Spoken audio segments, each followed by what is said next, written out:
Bonjour, je m'appelle Kamel, j'ai 51 ans, je mesure 1m73 et pèse aujourd'hui 78 kg.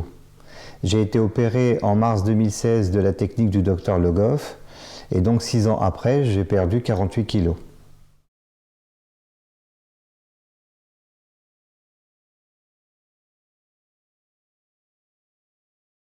Donc j'ai pris rendez-vous avec le Dr Le Goff, je suis venu à son cabinet donc le jour du rendez-vous et là j'ai posé un certain nombre de questions. Donc j'ai insisté sur le fait que l'anneau c'était vraiment quelque chose qui se fixait et pas quelque chose qui se baladait. Et là on s'était lancé dans des schémas, on dessinait comment dire la technique de l'opération, comment ça se passait, etc. Ensuite, j'ai posé la question de savoir est-ce que oui ou non on avait la possibilité de... Donc, est-ce que c'est réversible? C'est-à-dire que moi, si au bout de 10 ans je n'en voulais plus, est-ce qu'on pouvait retirer tout ce que j'avais à l'intérieur de moi? On m'a répondu que oui.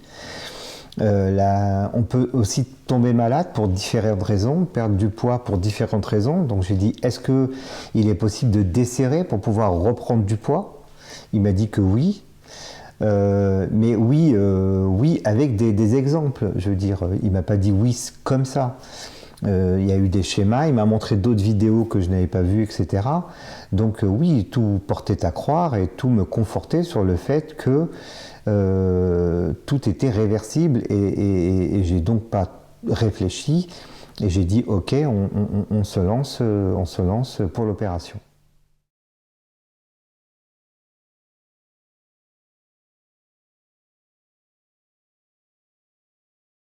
Donc juste après cette consultation, donc se sont lancés tous les bilans post-opératoires. Donc prise de sang qui confirmait tous les taux, tous les drapeaux rouges de glycémie, triglycémie, de stéatose, etc. Ensuite, j'ai vu le cardiologue pour la tension et pour le cœur aussi. J'avais un certain nombre de radios à faire pour l'estomac.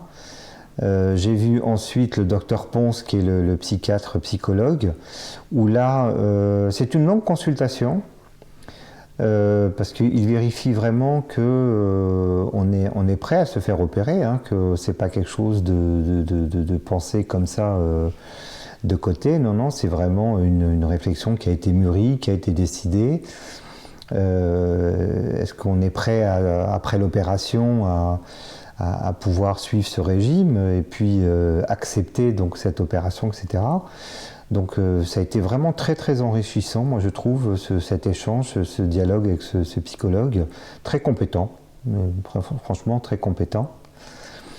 Et moi je trouve qu'il m'a plus conforté. Je suis sorti de chez lui et je suis sorti du cabinet en me disant j'ai fait le bon choix. Je suis certain, c'est le bon choix. Juste après, j'ai eu le rendez-vous avec le nutritionniste, le docteur Vasseur. Et là, c'est la première fois, parce que des nutritionnistes, j'en ai déjà vu, on en voit à la télé. Et c'est la première fois que je suis tombé avec une personne qui va très loin dans son analyse. Elle m'a fait un bilan musculaire, graisseuse. Elle est même capable de me dire qu'après l'opération, parce qu'on a une certaine morphologie, on a soit des gros os, soit des gros muscles, donc elle me dit, faut vous attendre peut-être à ne pas atteindre l'objectif parce que vous avez des gros os, vous avez des gros muscles, etc. Moi je trouve qu'elle est allée loin, elle vous explique les régimes un petit peu qui sont à faire en préparation de l'opération, pendant, juste après l'opération, comment ça va se passer, qu'est-ce qu'il faut faire, qu'est-ce qu'il faut manger, et puis on va dire 3 mois après jusqu'au premier serrage et par la suite. Et il y a tout un programme à suivre, comment dire, pour moi pareil, une consultation très très enrichissante. Là-dessus, j'avais aucun souci là-dessus. Ensuite est venu donc le rendez-vous avec l'anesthésiste, donc juste avant l'opération, où pour lui, donc avec l'analyse sanguine, l'analyse le rapport du radiologue, le rapport donc du pneumologue aussi, parce que je faisais de l'apnée du sommeil. Donc pour lui, j'étais quand même une personne très sensible, donc à surveiller. Mais ça ne m'empêchait pas du tout l'opération, hein, m'a-t-il dit. Et c'est vrai que plus la date arrivait, et plus on avait quand même de l'appréhension à cette opération. D'ailleurs, jusqu'au dernier moment, à la dernière minute, on a toujours tant qu'on ne vous a pas endormi, vous avez toujours cette appréhension. Mais on a l'appréhension, mais on reste déterminé et on reste sur l'idée de la perte de poids. Il le faut et c'était très nécessaire pour la continuité de la vie après.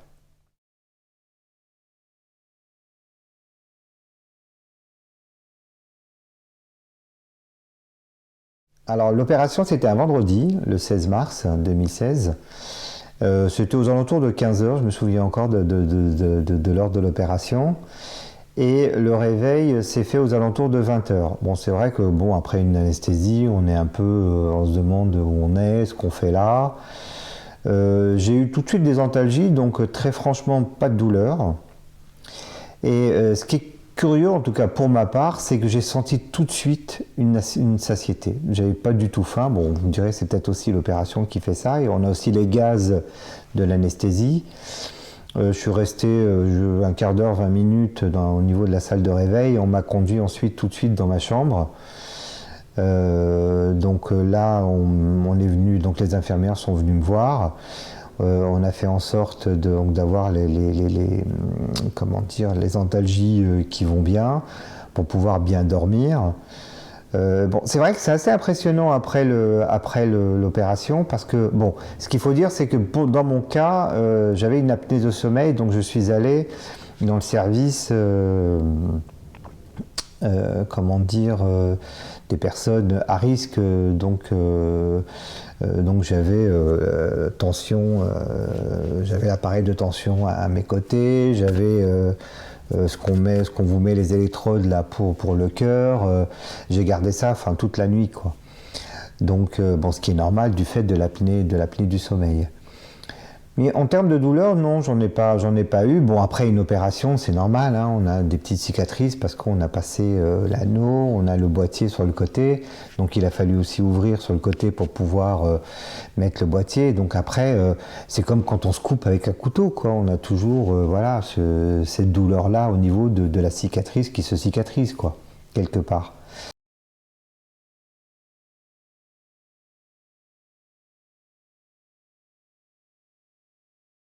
Au matin, on est venu m'apporter une compote et un fromage frais. J'ai demandé un café parce que j'adore le café. On m'a dit ok, mais bon, ça sera la moitié, hein, parce que bon, il faut pas oublier qu'on a quand même les gaz de l'anesthésie. Mais dès 6 heures du matin, quand la première infirmière est venue et a trouvé que j'avais une très bonne tension, que le réveil était bon, dès qu'on m'a retiré le tout, la première chose que j'ai faite, c'est que je me suis levé et on m'a dit non, non, faut pas vous lever comme ça, etc. Non, non, je me suis levé, je suis allé prendre ma douche et je suis allé m'asseoir sur le fauteuil pour pouvoir prendre mon petit déjeuner sur le fauteuil. Pour moi, voilà, j'étais maintenant plein de dynamisme, il fallait que la vie revienne, c'est un nouveau pour moi, c'est un nouveau chemin qui est une nouvelle bataille, on va dire, qui se lançait, donc une nouvelle vie qui se lançait, donc pour moi, hors de question, voilà, qu'on se lamente dans un lit.